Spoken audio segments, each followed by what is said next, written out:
Welcome to presentation on ICICI Prudential Flexi Cap Fund. Flexi cap fund का NFO ICICI mutual fund लेके आ रही है जो 28 जून को खुलेगा और 12 जुलाई 21 तक वो रहेगा। उसके बाद 5 दिन के बाद जो अलॉटमेंट डेट के बाद वो वापस जो है open ended daily cell purchase के लिए खुल जाएगा।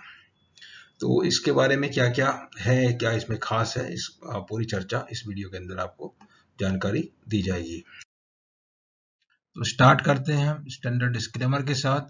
Fact, figure and opinion in the presentation video are based on information available in different agencies and public domain and published in good faith. Viewer in their own interest may like to cross-check and verify information from concerned source before making any financial commitment. Stock market investment are subject to market risk. Consult your financial advisor before committing any money. तो पहले थोड़ा सा जानकारी कर लेते हैं कि mutual fund क्या चीज है। म्यूचुअल फंड एक ट्रस्ट होती है जो क्या करती है, आप सभी इन्वेस्टर्स का पैसा पूल करके उसको बाजार में निवेश करती है और वहाँ पे एक फंड मैनेजर को डेडिकेटेड लगाया जाता है जो उस पैसे की देखभाल करता है, कहाँ लगाना है कहाँ नहीं लगाना है, और उसको सिक्योरिटीज में इन्वेस्ट किया जाता है। सिक्योरिटी जो आपके शेयर हो सकते हैं, बॉन्ड होते हैं, डिबेंचर हो सकते हैं, और उससे रिटर्न जनरेट होते हैं और रिटर्न जनरेट होने के बाद वो वापस इन्वेस्टर के पास एनएवी में रिफ्लेक्ट होता है। जब बेचते हैं तो उनको मिल जाता है। ये पूरा एक छोटा सा साइकिल है और इसके तरह से आपका जो है उसमें इन्वेस्टमेंट जो है ग्रो करता रहता है। अभी क्या आपको फायदा मिलता है म्यूचुअल फंड में निवेश करने से? 5-6 फायदे हैं। तरह तरह के लोग उनको अलग अलग नाम से भले ही गिनाएं, मगर बेसिकली क्या है, आपको प्रोफेशनल मैनेजमेंट मिलता है। उसके बाद आपको डाइवर्सिफिकेशन मिलता है। प्रोफेशनल मैनेजमेंट एक फंड मैनेजर क्वालिफाइड बंदा है जो आपके पैसे की जो है देखभाल करता है, कहाँ लगाना है, किस कंपनी में लगाना है, किस फंड में लगाना है। और उसके अलावा आपको डाइवर्सिफिकेशन का फायदा मिलता है। जैसे कि मतलब आपने 5,000 रुपये निवेश किया तो 5,000 रुपये में अगर आपको बाजार में शेयर खरीद जाएंगे तो कुछ कुछ शेयर की तो एक शेयर की कीमत ही 5,000 से ज़्यादा है, आप खरीद ही नहीं सकते हैं। या आपको मतलब सेंसेक्स में निवेश करना है, निफ्टी में निवेश करना है, बड़ी बड़ी कंपनी में निवेश करना है, तो आप 5,000 में आपको वो शेयर आएंगे नहीं। तो इस तरह से आपको डाइवर्सिफिकेशन का फायदा नहीं मिलेगा। म्यूचुअल फंड में लगाने से आप 5,000 रुपये मिनिमम निवेश कर सकते हैं और उसमें जो डाइवर्सिफाइड पोर्टफोलियो में वो आपका पैसा इन्वेस्ट हो जाएगा। उसके अलावा लिक्विडिटी कन्वीनियंस मिलेगी। लिक्विडिटी में क्या है कि जैसे आपको बाजार में किसी शेयर में निवेश करना चाहते हैं और उसमें अपर सर्किट लग गया तो आप नहीं खरीद सकते, लोअर सर्किट लग गया तो आप बेच नहीं सकते, इस तरह की समस्या आती है और आपको डीमेट अकाउंट खोलना पड़ता है और जो भी है ब्रोकर वगैरह की उसको पूरी जरूरत पड़ती है। तो यहाँ पे वो लिक्विडिटी का समस्या नहीं है। आपको जिस दिन आज अगर आपने अपना एप्लीकेशन जमा किया परचेज का तो आपका परचेज होना ही है, उसमें कुछ सर्किट का कोई चक्कर नहीं। जैसे ही आपने रिडम्पशन का एप्लीकेशन जमा किया तो उसमें भी रिडम्पशन होना ही है, उसमें कोई सर्किट वगैरह कोई चक्कर ऐसा है नहीं।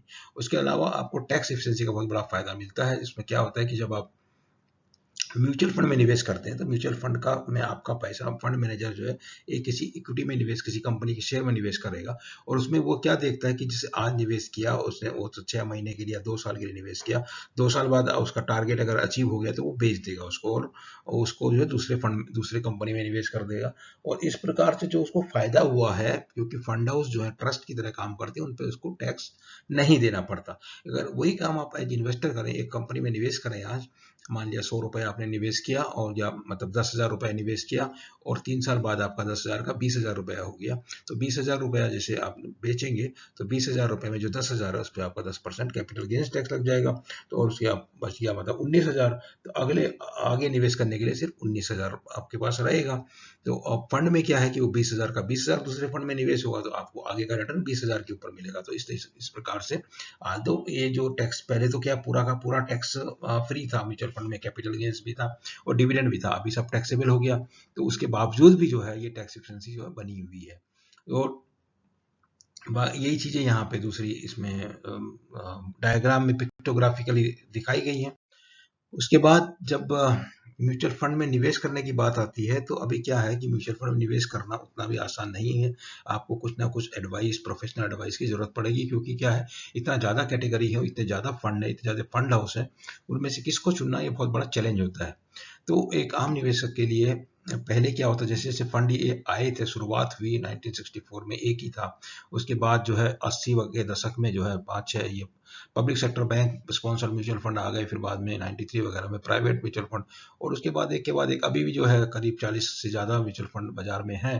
तो पहली बात तो आपको सेलेक्ट करना है कि कौन से फंड हाउस में करना है। फंड हाउस के अंदर आपको बेहतर तो ये होगा कि फंड हाउस के पहले आप डिसाइड करें कि आपको किस तरह की स्कीम में निवेश करना। तो कितने प्रकार की स्कीम है, पहले बहुत ज़्यादा वैरायटी होती थी, तो उन वैरायटी को सेबी ने क्या किया, उनको कैटेगराइज कर दिया। 6 अक्टूबर 2017 में एक सर्कुलर निकाला जिसके तहत जो है सारी जो भी स्कीम थी उनको broad category 11 broad category 5 broad category में उनको डिवाइड कर दिया गया। जो 5 ब्रॉड कैटेगरी क्या है, equity, debt, hybrid, solution oriented और अदर स्कीम। तो उसके बाद इक्विटी के अंदर अगर आप उनको निवेश करना है तो इक्विटी की उस समय 10 कैटेगरी थी। बाद में अभी हाल में कुछ ये मल्टी कैप फंड को लेके कुछ चर्चा हुई पिछले साल में, और तो उस समय जो है ये नवंबर में इन्होंने एक और नया कैटेगरी लॉन्च किया जिसका कैटेगरी का नाम था फ्लेक्सी कैप फंड, और यही उसी कैटेगरी का फंड की हम चर्चा कर रहे हैं, आईसीआईसीआई फ्लेक्सी कैप फंड। तो इसमें जो ये कैटेगरी है 11 इक्विटी के अंदर, उनकी डिटेल यहाँ जानकारी दी है। फ्लेक्सी कैप में क्या है दिया हुआ कि फ्लेक्सिबिलिटी दिया हुआ, खाली उसमें एक ही रिक्वायरमेंट है, आपका 65% ऑफ असेट जो है वो इक्विटी में होगा, बाकी आपका कुछ भी करते रहें, लार्ज कैप में करें, मिड कैप में करें, स्मॉल कैप में करें, किसी में भी करें, बट 65% इक्विटी में रखना, यही खाली एक रिक्वायरमेंट है। तो फंड मैनेजर को काफी फ्रीडम दे दिया गया। तो ये आईसीआईसीआई प्रूडेंशियल फ्लेक्सी कैप में क्या है, यही चीज को बार बार यहाँ पे भी बताया, कैपिटल एप्रिसिएशन मिलेगा, इन्फ्लेशन एडजस्टेड रिटर्न मिलेगा, टैक्स एडवांटेज, टैक्स एफिशिएंसी की बात किया, गोल बेस्ड इन्वेस्टिंग, लिक्विडिटी मिलेगा, ये सब चीजें जो है चलेंगी इसमें। दूसरा, आप एक पूरा मार्केट का अगर जायजा लेना चाहें तो ये मार्च 2021 में म्यूचुअल फंड में टोटल जो आपका निवेश था वो करीब 32 लाख करोड़ था। 32 लाख करोड़ का जो है इक्विटी में करीब 9,82,000 करोड़, और डेट में 13,88,000 करोड़, और उसके अलावा बाकी सब कैटेगरी में है। और इक्विटी के इसलिए ब्रेकअप हमने 11 कैटेगरी दिया हुआ है, उनमें विद इन इक्विटी में आप देखिए लार्ज कैप में ज़्यादा है, और आपका मिड कैप में भी 1,16,000 करोड़ है, और ईएलएसएस में 1,25,000 करोड़ है, और फ्लेक्सी कैप कैटेगरी जो है इसमें बहुत ज़्यादा है, 1,59,000 करोड़ रुपया उसमें निवेश किया हुआ है एज ऑन 31 मार्च 2021। अभी जो है बढ़ चुका है। फंड हाउस का जहाँ तक यहाँ दिखाया हुआ कि 41 फंड हाउस होते थे 31 मार्च तक, अभी उसके बाद कोई बिक गया, कोई खरीद लिया किसी ने, कुछ छोटा मोटा, वो सब चलता रहता है। तो फ्लेक्सी कैप में क्यों, बात सवाल ये आती है फ्लेक्सी कैप में क्यों।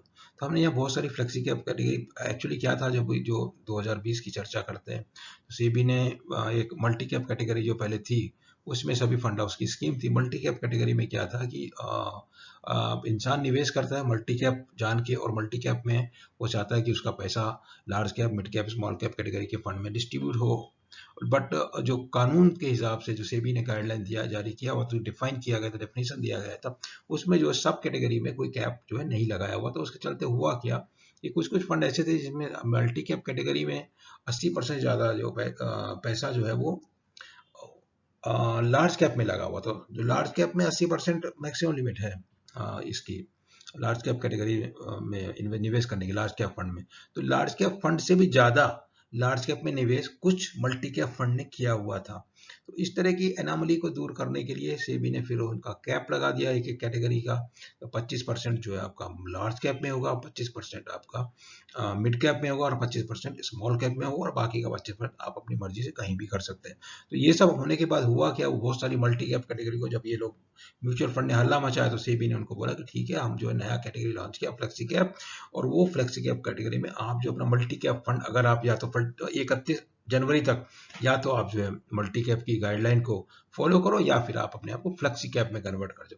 तो ज़्यादा से ज़्यादा जो है फंड है वो फ्लेक्सी कैप में कन्वर्ट करके, कुछ हैं जैसे आईसीआईसीआई उनमें से एक है, उन्होंने अपना मल्टी कैप को मल्टी कैप रखा और फ्लेक्सी कैप का नया फंड लॉन्च कर रहे हैं। तो ये है हिस्ट्री। अब जो ये फ्लेक्सी कैप इतने सारे नजर आते हैं, सब कोई नया नहीं है, सब पुराने हैं। तो इसलिए आपको 10 साल का, 5 साल का हिस्ट्री मिल रहा है। तो फ्लेक्सी कैप कैटेगरी में आपको पिछले 10 साल में 15 तक के रिटर्न मिले। उसके साथ में जब आपका इतना लंबा अगर होराइजन है तो आपको देख सकते हैं, बुराई नहीं है। मिड कैप कैटेगरी के टॉप 3 फंड के रिटर्न हमने देखे, वो 19% से ज़्यादा है, और स्मॉल कैप कैटेगरी के टॉप 3 फंड के 18, 19, 21% तक के रिटर्न इन्होंने दिए पिछले 10 साल में, जिस साल में काफ़ी अच्छा मार्केट भी रहा, खराब मार्केट भी रहा। और ये एज ऑन 11 जून आज तक की जो है लेटेस्ट अपडेट जो है किया हुआ है ये स्लाइड। तो अब आईसीआईसीआई फ्लेक्सी कैप की अगर चर्चा करते हैं तो क्या है कि इक्विटी के आउटलुक की आपको, आप इक्विटी में निवेश करने जा रहे हैं, थोड़ा आइडिया आपको होना चाहिए कि इक्विटी का अभी जैसे आपको लगता है कि बाजार Nifty, Sensex, mid cap, small cap सभी जो है लाइफ टाइम हाई पे चल रही है, तो ऐसे में निवेश करना क्या ठीक रहेगा? तो लोगों का मानना है कि नहीं, अभी भी बहुत कुछ है, और खासतौर से हिंदुस्तानी मार्केट में ऐसा है कि कुछ कुछ जो कैटेगरी है वहाँ पे तो वैल्यूएशन काफ़ी स्ट्रेस्ड हो गए, लेकिन अभी भी बहुत सारी कैटेगरीज में वैल्यूएशन में काफ़ी अट्रैक्टिव है, इसलिए अभी भी निवेश करने से आपको अच्छा फायदा मिल सकता है। और फ्लेक्सी कैप कैटेगरी में आपको क्या होता है कि उसको आपको फ्लेक्सी कैप डायनेमिक उसमें होता है, वो जो है एक सेक्टर एक्सपोजर ज़्यादा हो जाएगा, मतलब एक सेक्टर का एप्रिसिएशन होगा, एक्सपोजर उसमें ज़्यादा हो जाएगा, तो वो बैलेंसिंग करने की कोशिश करेंगे। तो और डाइवर्सिफिकेशन तो एज इट इज़ रहता ही है, तो बाकी सब ये है, इनमें कुछ नया चीज़ हमको नज़र नहीं आता। और अगर इनका प्लेसमेंट पोजिशनिंग देखें तो लार्ज कैप और लार्ज एंड मिड कैप, ये दो कैटेगरी जो हैं, इनके बीच में जो है फ्लेक्सी कैप कैटेगरी को आप रख सकते हैं, और बाकी जो small cap, mid cap, multi cap, large cap, flexi cap, because ये जो है ज़्यादा लार्ज कैप, फ्लेक्सी कैप मतलब मोस्टली जो है they don't want to take much risk, तो फ्लेक्सी कैप में लार्ज कैप निवेश ज़्यादा रखते हैं। लार्ज कैप में 80% ज़्यादा मिड कैप लार्ज कैप में होता है, और लार्ज एंड मिड कैप में मिनिमम 35% लार्ज कैप में और मिनिमम 35% मिड कैप में, और बाकी का जो बच गया वो 30% वो उनका वो है। और मल्टी कैप में तो 25-25 कर दिया। अब मिड कैप में मिनिमम 65% मिड कैप में है, और स्मॉल कैप में मिनिमम 65% स्मॉल कैप में है। तो अब बात यह है कि अगर आपके पास टाइम होराइजन 5 साल प्लस है, तभी आपको इक्विटी में निवेश करना, पहली बात तो सबसे बड़ी ये है। दूसरी बात ये है कि अगर आपके पास 7 साल से ज़्यादा समय है, तो 7 साल से ज़्यादा समय है तो आप सोचते हैं कि आपको फ्लेक्सी कैप की बजाय अगर आप चाहें तो मिड कैप या स्मॉल कैप में भी निवेश कर सकते हैं, तो उसमें आपको और बेहतर रिटर्न मिलने की उम्मीद रहेगी। Risk element will be more definitely. तो आईसीआईसी में क्या इन्वेस्टमेंट फिलॉसफी रहेगा, क्या इन्वेस्टमेंट अप्रोच रहेगा, सिक्योरिटी सिलेक्शन किस प्रकार से किया जाएगा, इन्वेस्टमेंट प्रोसेस क्या है, इन्वेस्टमेंट यूनिवर्स क्या है, यूनिवर्स तो BSE 500 है, उसके अलावा बाहर जाना नहीं है, और रीबैलेंसिंग किस प्रकार से करेंगे, उनके लिए इन्होंने मॉडल वगैरह, इन हाउस मॉडल कुछ बनाया हुआ है, और उसी से जो है इनका पूरा प्रोसेस जो है ड्रिवन होता है, जो बाकी का निवेश इनके पास जितना पैसा है, बड़ा फंड हाउस है, तो उसी प्रकार से, उसी सिस्टम से, उसी प्रोसेस से इसको भी मैनेज किया जाएगा। और इसमें है in house market cap model, वही जो चर्चा की है अभी जस्ट, और डिप्लॉयमेंट हो staggered manner of deployment equity, धीरे धीरे जैसे आप SIP में करते हैं, फंड मैनेजर जो है, ऐसा नहीं कि आज पूरा पैसा डाल दिया कल मार्केट गिर गया आपका NAV जो घट जाएगा वो जबरदस्त, ऐसा नहीं। डाइवर्सिफिकेशन भी किया जाएगा जितना है वो सब इस तरीके से। और top down approach, bottom approach, दोनों स्टॉक सिलेक्शन के लिए बॉटम अप्रोच होगी, और सेक्टर सिलेक्शन के लिए टॉप डाउन अप्रोच, ये दोनों का कंसीडर करके जो है अपना निवेश करेंगे ये। और जो लार्ज कैप में जो निवेश करेंगे, इसमें 50% से 100% तक लार्ज कैप में निवेश होगा, लार्ज कैप में ही पूरा हो सकता है, और मिड एंड स्मॉल कैप में 0 से 50%। तो अभी जो पहला स्लाइड में आपने देखा, जो लार्ज कैप 80% एंड अबव होने से लार्ज कैप फंड होता है, तो उसके बाद ये 50% एंड अबव वाला large cap flexi cap fund है, और अगर 35%, मिनिमम 35% लार्ज कैप वाला है, वो है large and mid cap fund. तो और उसके आगे वालों में लार्ज कैप का कोई मिनिमम रिक्वायरमेंट नहीं है। उसके अलावा आप देखिए इन हाउस मॉडल में क्या है, वेटेज क्या कितना है, मार्केट कैप का वेटेज 50% है, वैल्यूएशन का वेटेज 50% है, और RSI से एडजस्टमेंट फैक्टर के हिसाब से वर्कआउट करेगा कि कहाँ पे क्या करना है, ये उनका फंड मैनेजर का तरीका है उतना उसमें। और ये है कि जैसे जैसे मार्केट में बदलाव आए हैं पिछले 15 साल में, उनके बारे में कैसे कैसे बिहेव किया है स्मॉल कैप में या मिड कैप में, वो यहाँ पे ग्राफिकली आपको दिखाया गया। इधर भी दिखाया गया कि डिस्काउंट कैसे करती है मिड कैप, स्मॉल कैप की लार्ज कैप से, क्या डिस्काउंट किस तरह से रहती है। तो अभी जो है मिड कैप स्मॉल कैप के अभी देख रहे हैं मई 21 में नैरो डाउन हो गई। तो अदरवाइज क्या होता है, जो लाल वाला जो आपको ग्राफ दिख रहा है स्मॉल कैप का डिस्काउंट जो लार्ज कैप के मुकाबले ज़्यादा रहता है, मिड कैप का कम रहता है। तो अभी क्या मिड कैप का डिस्काउंट घट गया और लार्ज कैप का डिस्काउंट जो है बढ़ गया, तो इसमें जो है ये हुआ, दोनों भी माइनस के स्केल में दिखाए हुए हैं। तो मिड कैप का जो है डिस्काउंट जो है वो घट गया, ये हुआ, और लार्ज कैप का डिस्काउंट जो है वो बड़ा कॉम्प्लिकेट टाइप का इशू हो गया ये, माइनस माइनस में। मतलब ये तो आपके देखिए इस बार डिस्काउंट कुछ नहीं था जुलाई 18 में, वो जीरो था, और अभी ये करीब जो है 20-30% के बीच में है। और जो स्मॉल कैप का जो डिस्काउंट था पहले 50% के आसपास था, वो 20-25% के पास में अभी आ गया। तो अप्रिसिएशन उनमें हो गया, उतना बहुत ज़्यादा नहीं बचा है जूस, लगभग जूस है, डिस्काउंट तो है, लार्ज कैप के मुकाबले बेहतर है। तो ये बाकी इसमें लार्ज कैप में क्या हो सकता है, स्मॉल मिड कैप में क्या हो सकता है, उस तरह का जानकारी ये सब प्रेजेंटेशन बनाने का रहता है। और ये इस model mid cap small cap allocation versus mid cap index, ये कुछ मॉडलिंग करके दिखाते हैं आईपीओ के एनएफओ के समय में, उसी तरह की चीज़ें हैं। और अगर आप देखते हैं पिछले 14 कैलेंडर ईयर्स में जो निफ्टी 500 बीएसई 500 टीआरआई का 10 साल में, 14 में से 10 साल में उसने पॉजिटिव रिटर्न दिया है। और इस तरीके से जो है आपका समझ सकते हैं कि आपको जो नुकसान होने की संभावना कम रहेगी। और ये फंड है 28 जून से 12 जुलाई तक खुला रहेगा, ओपन एंडेड है, रेगुलर प्लान में रेगुलर प्लान में एक ग्रोथ है और एक डायरेक्ट प्लान है, जिसमें क्या वो नहीं, एक रेगुलर है और डायरेक्ट है, और उनके दोनों के अंदर एक ग्रोथ है और एक IDCW जो डिविडेंड प्लान का भी नया नाम हो गया, IDCW income distribution and capital withdrawal, like, क्योंकि dividend now has become misnomer.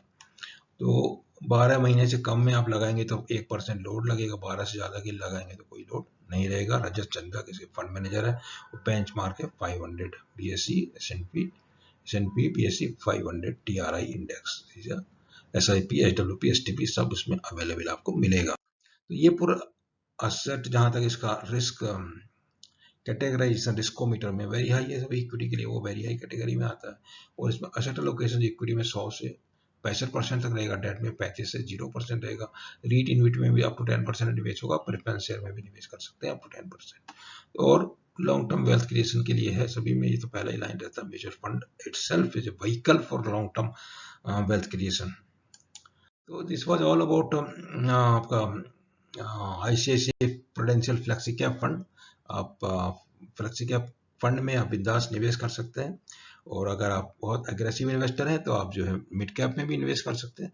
Otherwise flexi cap एक बहुत अच्छा कैटेगरी है आम निवेशक के लिए, ज़्यादा उसको घबराने की जरूरत नहीं, ज़्यादा रिस्क लेने की जरूरत नहीं, और आपको जो अच्छा रिटर्न जो है लार्ज कैप से भी बढ़िया रिटर्न इसमें आपको मिलता है, और सेफ्टी भी बना रहता है, बहुत ज़्यादा कुछ रिस्क इसमें नहीं होता। तो that's all for this video, and you आपका कोई क्वेरी है तो आप इसमें कमेंट बॉक्स में लिख के पूछ सकते हैं, और आपको डिस्ट्रीब्यूशन संबंधी जानकारी और फंड हाउस से कोई कुछ परेशानी है, समस्या है, तो आप हमको लिखिए। तो हमारा जो ये डिस्ट्रीब्यूटर है, हम फिर रजिस्टर्ड डिस्ट्रीब्यूटर, उनके थ्रू हम आपकी जो समस्याओं की समाधान करने की कोशिश करेंगे। उम्मीद है कि आपको जो है वीडियो में दिया जानकारी पसंद आएगा, और वीडियो को आप लाइक कीजिए, चैनल को सब्सक्राइब कीजिए, इससे आपको नया नया अपडेट मिलता रहेगा। Thank you.